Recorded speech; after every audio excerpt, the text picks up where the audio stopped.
Peace, peace. We are back sooner than I expected. Um, had some more time and wanted to get in another chapter of this book.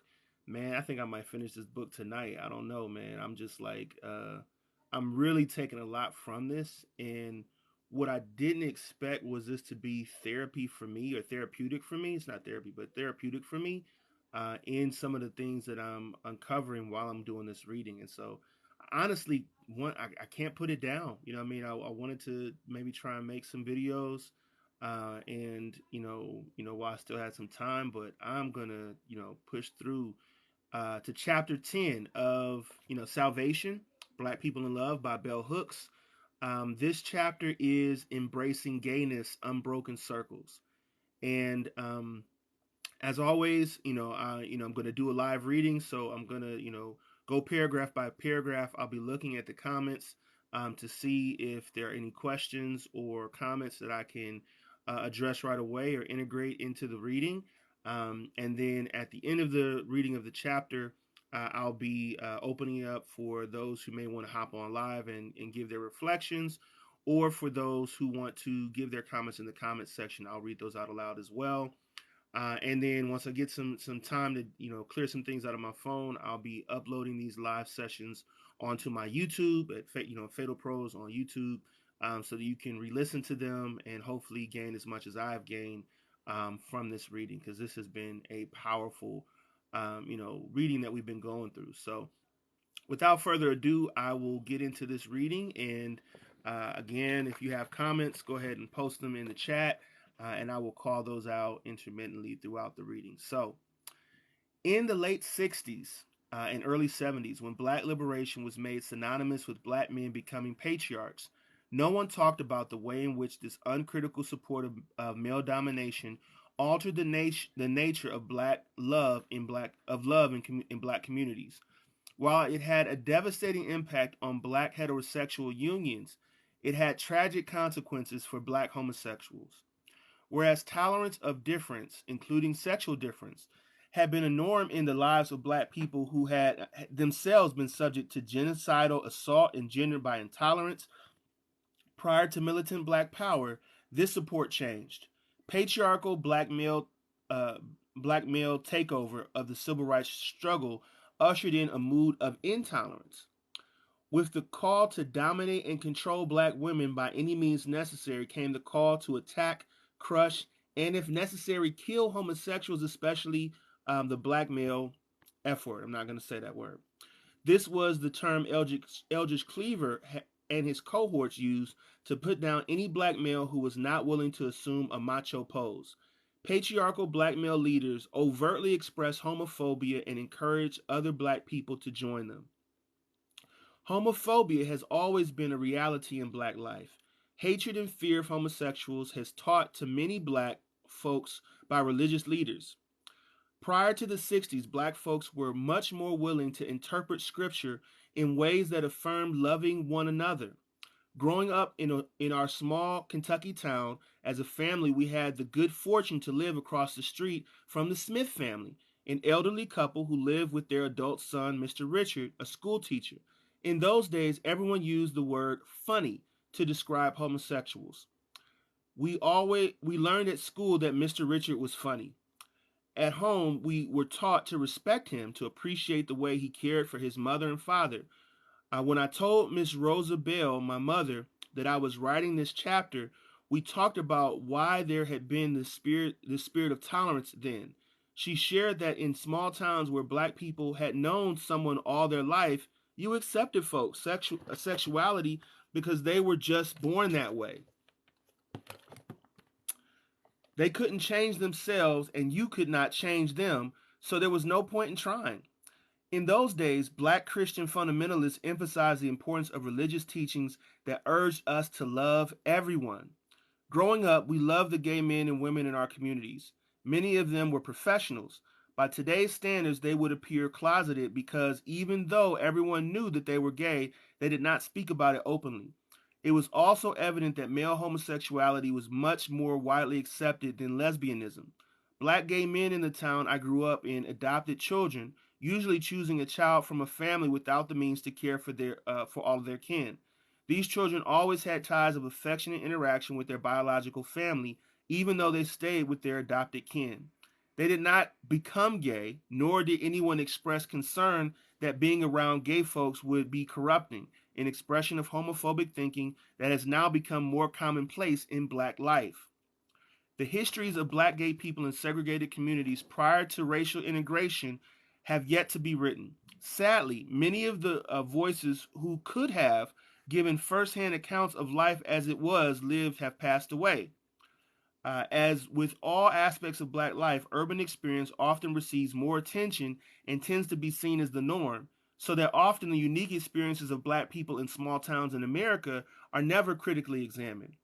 In interviews and conversations with black people who lived in racially segregated communities prior to the 50s, I have heard much testimony about the positive integration of gay black people into the life of black communities.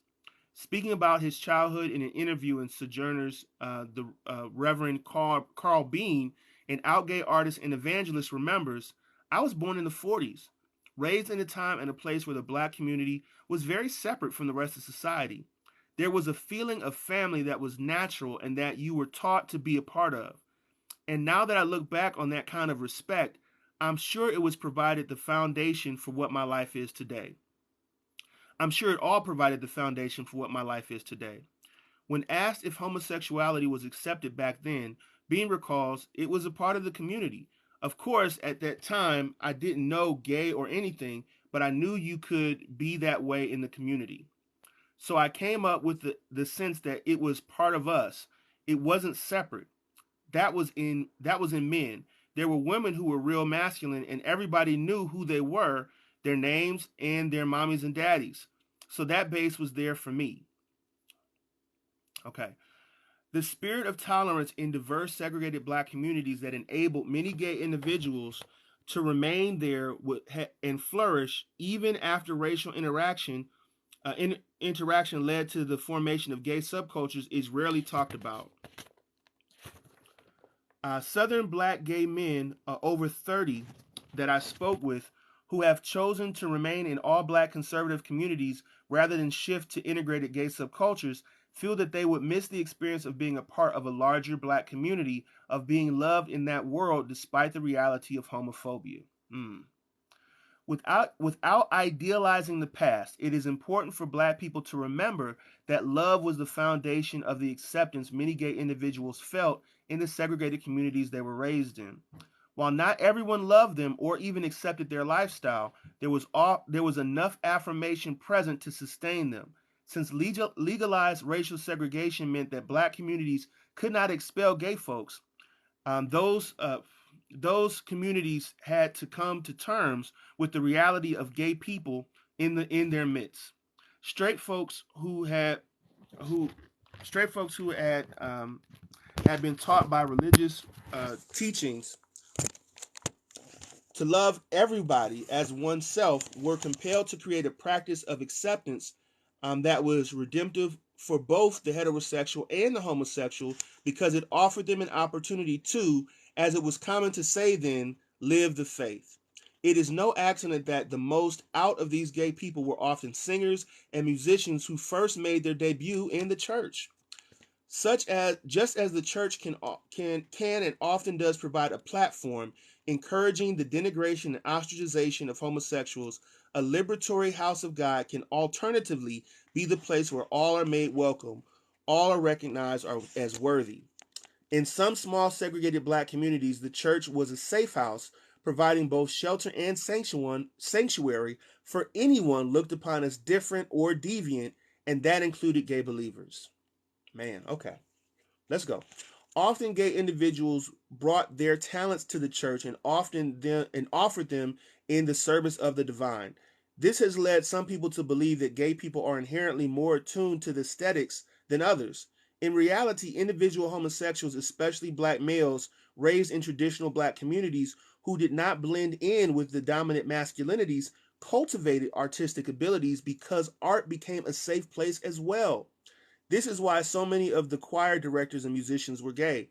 David Haju's biography of the composer and musician Billy Strayhorn, Lush Life, documents that as a young boy, Billy kept himself aloof from everyone by passionately pursuing his music. When he did reluctantly enter the accepted social scene, his special talents earned him recognition and a measure of acceptance. Everyone who knew him growing up recalls that he never showed any interest in females. Without ambivalence, without shame or regret, Strayhorn was able to embrace his gayness. When he came to New York and fell in love with a fellow black male, he conducted their relationship with what Haju describes as guileless assurance. In keeping with the self-love that had always led Strayhorn to choose situations that would further his growth, the decision to pursue working with Duke Ellington was as much a career choice as it was based on the understanding that in the Duke's milieu he could be accepted. Ellington was known for being egalitarian. Haju's biography shares the testimony of another gay black musician affirming the importance of Ellington's non-homophobic acceptance. For those of us who were both black and homosexual in that time, acceptance was of paramount importance, absolute paramount importance. Duke Ellington afforded Billy Strayhorn that acceptance. That was something that cannot be undervalued or underappreciated. Ellington's ability to accept homosexuality was tied to the way he had been raised, to be appreciative of black folk, to be tolerant of those who were different, to be against domination and oppression in all their forms. So I just want to pause here and just say that I am reading from Salvation, Black People in Love, Bell Hooks. This was published in 2001, and I realize that this conversation may have advanced, beyond some of the talking points in this chapter. And I also acknowledge that I may not be aware of all of those advancements. Yet and still, I do want to read this chapter and open it up for discussion. So, for our LGBTQIA brothers and sisters that are listening, if you do call out any inconsistencies or things that you think need to be more progressive in this reading, please feel free to call them out. Or if you feel more comfortable messaging me privately, I can do that as well. But I just didn't want to call attention to that. So, as we continue on in chapter 10, nothing has damaged the spirit of loving kindness and tolerance in black life more than the absolute embrace of patriarchal thinking. 60s black militants not only self-righteously attacked homosexuals, they made homophobia a criterion for authentic blackness. I'm going to repeat that again. 60s black militants not only self-righteously attacked homosexuals, they made homophobia a criterion for authentic blackness. This was evidenced by Eldridge Cleaver's blatant attack on James Baldwin, whom he wanted to dethrone from his position as an authority and spokesperson for black experience. In an essay on Baldwin's work, Cleaver called him a traitor, a puppet of the white power structure, who was engaged in a despicable underground guerrilla war waged on paper against black masculinity. Writing about Cleaver's attack on Baldwin in 13 Ways of Looking at a Black Man, Henry Louis Gates explains, what was different this time was a newly sexualized black nationalism that could stigmatize homosexuality as a capitulation to alien white norms and correspondingly accredit homophobia, a powerful means of policing the sexual arena, as a progressive political act.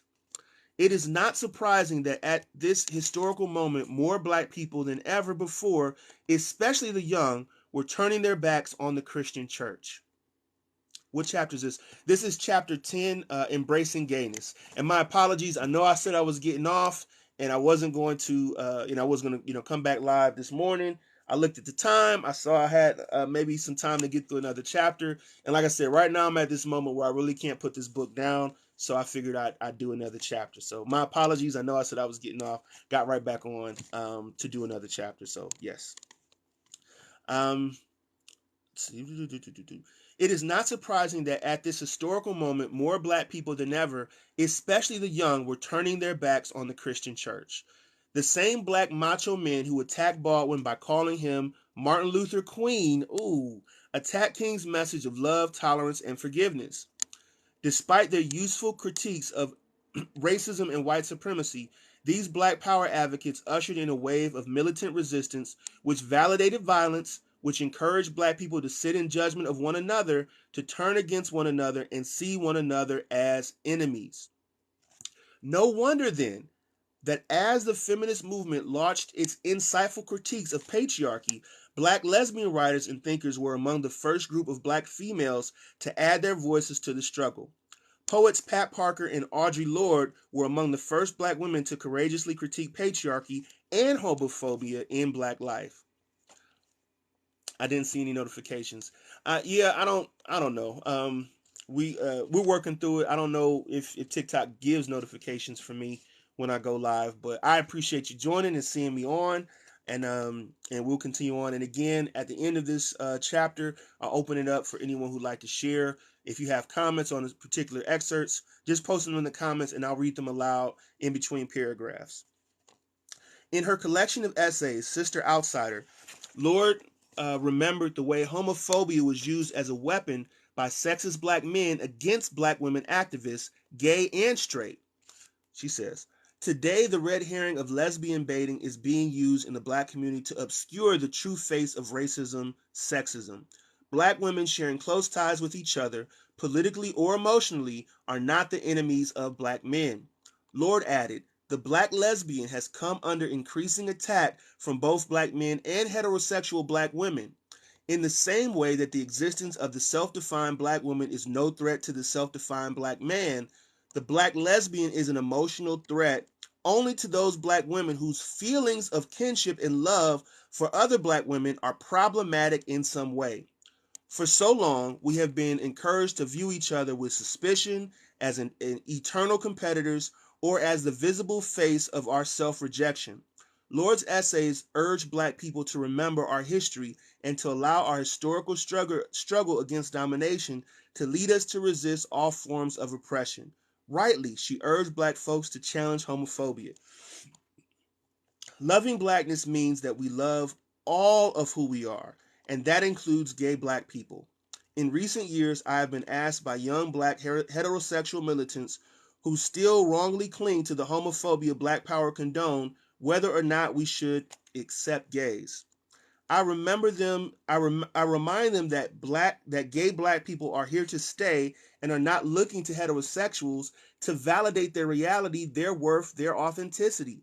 Decolonized gay black people are doing the work of self-love. While it hurts when straight black people are not allies in struggle or are blatantly homophobic, the burden of change has shifted. Black heterosexuals must be held accountable for homophobia and do the work of challenge and change. In a world where popular music like rap and house reinforces homophobia, this is not an easy task. It is made even harder when prominent young black people like Sister Soldier perpetuate homophobic thinking. In her book of autobiographical essays, No Disrespect, she describes gay lifestyles as unnatural, repeating patriarchal stereotypes about lesbian women. She says, well, one of the deepest feelings a woman can experience is giving birth, the creation of life. Sex between two women cannot bring about life. It's impossible because it wasn't meant to be. Writing about a woman friend's lesbianism, Soldier is dismissive and judgmental. She writes, I continue to feel that Mona's embrace of a lesbian life was due more to inner weakness and her victimization as a black woman than out of any genetic compulsion. That was Sister Soldier. There are many reasons individuals are gay. Some folks feel they are living out of a preordained biological determination, and others may feel that they are making a choice. Homophobic hatred of gay people encourages heterosexuals to feel that they have the right to determine the legitimacy of any person's sexual identification. These assaults on the integrity of any aspect of black experience must end if we are to reawaken the incredible spirit of tolerance and loving kindness that is our legacy, handed down to us by ancestors who out of their suffering learned the power of compassion. Judging one another as traitors based on sexual preferences has been the easiest way to discount and dismiss the work of black people who have given or give their all to the black liberation struggle. When Angela Davis opposed the Million Man March, her detractors chose to focus on sexuality. The accusation of lesbian was thrown out and made synonymous with her being a traitor to the race. No matter what her sexual preference, anytime an empowered black woman challenges black male patriarchal leadership, her sexuality will come under attack. That burns. I'm going to repeat that.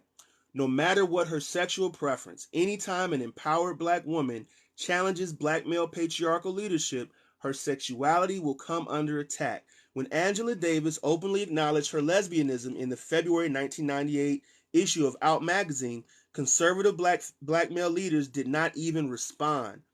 But no doubt the next time they wish to discredit her politics, they will refer to this magazine to prove that she is now authentically black identified. Like Davis, I opposed the march on the political grounds that it was pro-capitalist, imperialist, and patriarchal. Discussing this opposition in my Harlem classroom, I was stunned when students referred to Angela Davis as a traitor to the race, evoking lesbianism as the force fueling her treachery. At that point in time, Davis had not yet spoken publicly about her sexual preference. First, I challenge students to remember all the work Davis has done and is doing on behalf of black liberation. I spoke about her time in prison, about the death threats she still receives, and asked my students if anyone present in our class had done as much for the cause of civil rights. Then I questioned their willingness to disrespect her activism, her sacrifices, by acting as though they could dismiss a political action on her part as treachery on the basis of gossip about her sexuality. Yes, I've noticed that. Yep. Hey, Susan, how are you? um, they knew these rumors but did not use them to invalidate their politics, their activism. Clearly, black women were judged by a different standard. Angela Davis has not publicly addressed the relationship between liberation politics and her sexual preference. Though her picture is on the cover of the issue of Out magazine, wherein she shares this information, she does not explain in the interview her reasons for disclosing her sexual practice at this point in time. Readers are told she's no more interested in discussing her romantic life as a lesbian than she was in having her prison affair with George Jackson trotted out to prosecutors in the 70s. Of course, her love affair with George Jackson was made public and was used as a platform to encourage other women to become involved in radical militant struggle against racism. No doubt her acknowledgement that she is a lesbian will publicly impact the struggle for black gay rights. Many prominent black women thinkers, writers, and activists are gay. Sometimes it is important for the public to know this information so that the negative stereotypes which imply that black gay people are only concerned about sexuality can be effectively challenged and debunked. Collectively, the straight black world should acknowledge the powerful the powerful positive contribution of gay folks to the black liberation struggle. Such acknowledgement is always an act of resistance. It stands as a challenge to homophobia, to those who think heterosexual black folks have more rights in blackness than anyone else. As early as 1978, the writer June Jordan, in her essay, Where is the Love?, challenged black folks to remember that sexuality does not determine or necessarily reflect politics. Lots of gay people are politically conservative. Being gay does not make one radical any more than womanizing heterosexual black men are radicalized by their sexual practice.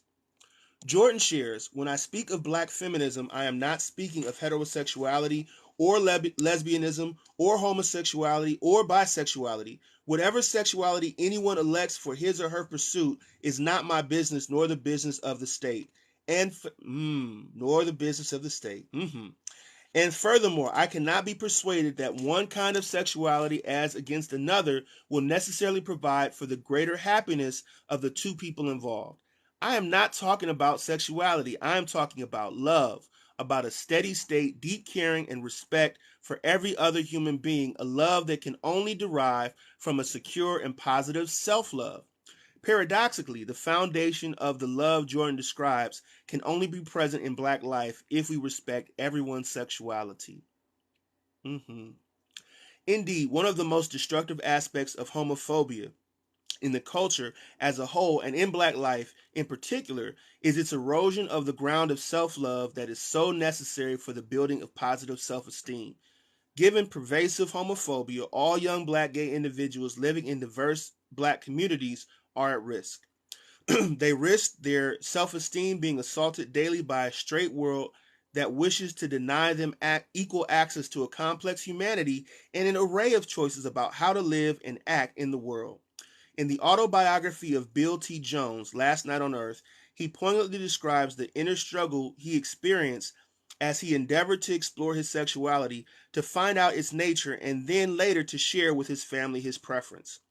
One of his older brothers had told him, quote unquote, "It's just a phase you're going through." Sharing his choice and with siblings before talking to his parents, Jones felt fear and dread when his mother demanded, "What you doing sleeping with a man?" His father responded by addressing his wife, "Sweet, let the boy do what he's going to do. He's a man." This confessional moment was not nearly as difficult as those of black homosexuals who are bitterly rejected by black families. Man, rejecting others becomes one. Rejecting others because one does not approve of their sexual preference is wrong-minded and downright cruel. In conversation with one of my sisters, I made reference to our lesbian sister.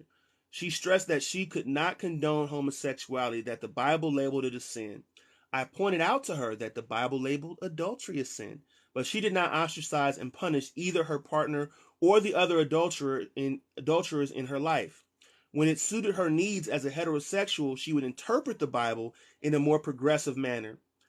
Yet she used it to reinforce her fear of homosexuality. A similar strategy is used by gay-hating Christians. This is tragic. Loving black families makes a space where each individual family member can self-actualize, can embrace their sexuality as it evolves. Were more black people willing to let go of the patriarchal mindset that stands in the way of love, homophobia could be effectively challenged and eradicated in our communities. Black gay men have been the group of males at the forefront of anti-sexist efforts in black life. My now deceased comrade and friend, the poet Essex Hemphill, fiercely critiqued patriarchal thinking and male domination wherever it surfaced among gay or straight black men. When he met my black male partner for the first time, he took him aside to talk with him to make sure, he told him, that you understand how to respect and love this black woman. Though taken aback, my partner welcomed this gesture of protective love. This gesture, like so many others that Hemphill made in his life, shattered the negative stereotype that gay men only compete with women and do not care about our emotional well-being. Mm. Many individual black women would know no love from black males if it were not for the emotionally fulfilling bonds of care established with non-sexist, loving black gay men. Gay men who buy into patriarchal thinking are just as sexist as their straight counterparts. In a discussion with black filmmaker Isaac Julian, who is also gay, Hemphill states, "Think about the things you have heard among gay brothers about women. How much different are some of those statements from the ones by some heterosexual brothers? I don't think current definitions of masculinity work for any male. I don't think they work for anyone." Gay men were often annoyed when Hemphill challenged them to critique their sexism. His willingness to challenge the patriarchy, even in situations where it made him unpopular, was a way of expressing both his self-love and his love for black womanhood. Mm-mm-mm. When he was alive, Marlon Riggs, activist, scholar, and filmmaker, used to insist in conversations with me and Essex that black men loving black men was the most revolutionary act. To Marlon, this statement was an affirmation of the importance of self-love. He believed that a self-hating individual black male, irrespective of his sexual preference, would never be able to love another black male. Man, I gotta sit with that for a minute. While I agree that anyone mired in self-hate cannot love anyone, I used to tell him that the most revolutionary act black men could make was to deal psychoanalytically with their childhoods. For it is in childhood that so many black males, gay and straight, come to fear masculinity and manhood. This fear is often based on painful and abusive interaction between fathers and or male parental caretakers and sons. Longtime gay activist Joseph Beam was one of the first out black men to seriously address the issue of heterosexual black male and gay black male interaction, particularly the relationships between fathers and sons. Writing about his own father, whom he experienced as kind and gentle, Beam states, we are silent when alone together. Our love for each other, though great, may never be spoken. It is the often unspoken love that black men give to other black men in a world where we are forced to cup our hands over our mouths or suffer under the lash of imprisonment, unemployment, or even death. But these words which fail are precisely the words that are life-giving and continuing. They must be given voice. Fear of homosexuality has led many black adult men to withhold their love from male children and adult peers. Rooted in homophobia, this fear must be overcome if black men are to experience self-love. At the same time, until black folks openly address same-sex incest and sexual abuse of black boys by older males, self-love will not become the norm for all black men. Man. Self-loving black men do not fear being gay, for they know that embracing their sexuality in whatever form it takes is a gesture of self-acceptance and necessary to love. Recently, the resurgence of patriarchally based Afrocentric black nationalism has given rise to unprecedented forms of gay bashing in black communities. It has shocked me to hear black males and females boast that they would kill a child of theirs who is gay. These genocidal impulses are the outcome of homophobia run amok. They are linked to misogynist woman hating. The prevalence of homophobia in all our lives assaults the integrity of the entire black body politic. For people whose bodies have been subjected to all manner of torture and degradation, who have been persecuted on the basis of our skin color, over which we have no control, the foundation of our survival with our humanity intact has been our willingness to challenge domination. We can never ensure the safety of our freedom to self-actualize if we do not wish to claim those rights for everyone, including our gay brothers and sisters. I'll pause for a minute, just gonna wet my whistle for a moment. Um, this is poignant. This is powerful stuff. Mm. All right.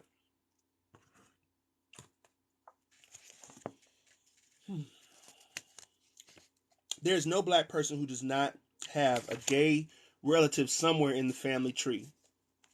Often, when family members foolishly indulge in homophobic jokes and verbal gay bashing, they assume that the gay person is a stranger, uh, someone out there whom they will never know. The gay person is always with us inside the home, a part of our family. If their presence is not known to everyone, it is usually because of an affirming atmosphere to be openly out in. Most black folks care for someone who is gay without knowing their sexual preference.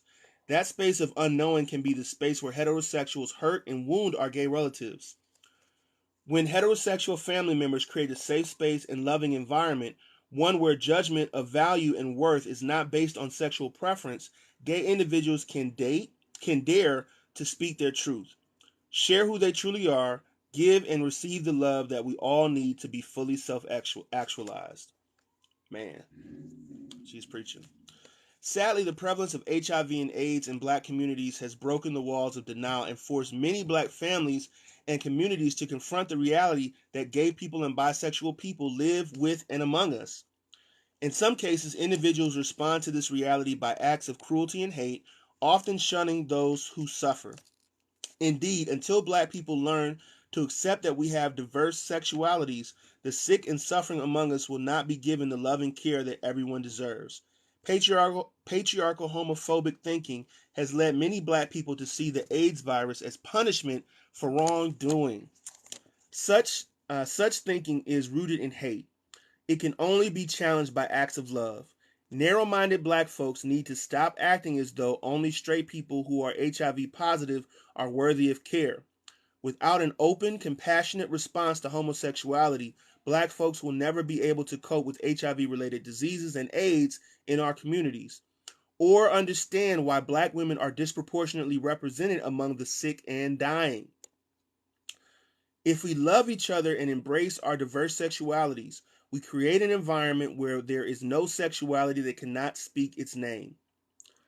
Doing this, we diminish the risk that individuals will be victimized, even as we create a loving environment where gay brethren suffering with the disease can know, care, and find love.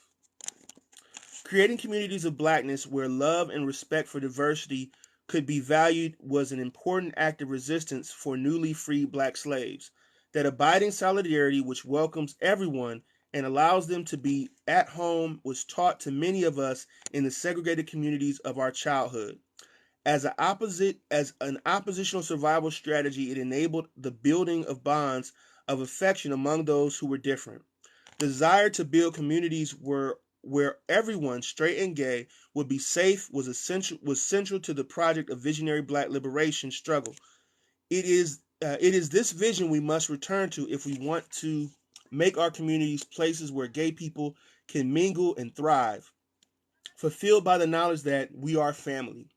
For self loving straight black folks, to value gay brothers and sisters as we value ourselves is a lesson in love that can redeem us all. Recognizing the love healthy gay males and females offer each other and us all is vital to loving blackness. It allows us to establish communities where no one is excluded or discriminated against. It enables us to value one another rightly, to appreciate our preferences, and to let love guide us to the place where we are made one body in love. Man, I just read to you Salvation, Black People in Love by the great Bell Hooks. This was chapter 10, Embracing Gayness. Um, and as customary, I open this platform to anyone that has any reflections that they'd like to share. This will be hosted on my YouTube channel. Um, for those of you that might have risked the full reading, um, but this is powerful stuff. Any thoughts? Thank you for the likes. Thank you for the likes. I appreciate it. Just as a note, because I see some of you are sending me like wishing bottles and all these other things from TikTok. If you would like to support me, I would my recommendation, and this is up to you. You support me however you see fit. But I do have a book of my own of poetry that is out and available. If you go to my thing that's on my page that has the HTTPS that thing, if you follow that, you will find the link to my Amazon page, and you can purchase my book, Scratch. It's 333 pages of poetry, essays, and critical analysis, which I think will help you, and is definitely it could be a companion, I think, to any book. Um, but yes, if there's anyone who wants to share or who wants to get on live and speak, kind of some of their reflections on the chapter, you're welcome to do so. If not, I'm going to go ahead and end this live. And it's 7:52, so I know I'm not gonna, have time to do another reading tonight.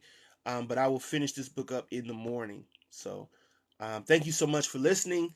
I pray that this has benefited you in some way, and you be safe. I salute you in power and love.